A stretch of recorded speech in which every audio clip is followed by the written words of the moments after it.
si Joven Lupia. Ako ay isang janitor dito sa PGH. Ako ay 38 years old.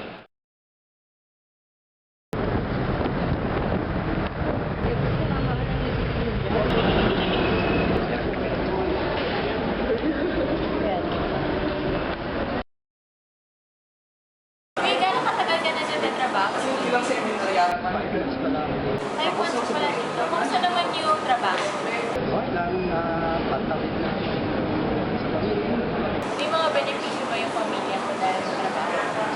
Yung pinipili namin is this pag-ibig. Pero sa hospital, yung makakain ka ng mga favorite sa Kagaya na. sa mga balikbayan, mababawasan yung sinisingin nila sa mga aparato. Pag mas matagal ka naman dyan ng trabaho, mas malaki na yung benepisyo mo or pareho? Kasi agency kami.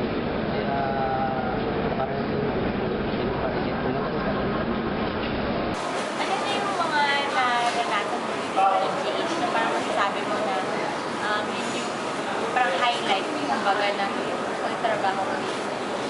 Yung nangyari mo dyan? pagalitan, pagpagay sa mga pasyente, sa mga pasyente. Parang pamilya mo lang sila pagka sa pamilya. Para yung trabaho mo, hindi na yung pagiging ganito, parang magiging magiging atay, gano'n. Kamusta pa kuya yung mga buhay mo dyan sa loob? Ano pa mga karanasan mo yung buwan mo sa atin? Sa amin yung pagpapanaas pasyente, tinutulak sa saktak ka, basta ang intindi mo lang na ano yung trabaho mo. For police sa PGH, ano pa yung trabaho mo? Marami.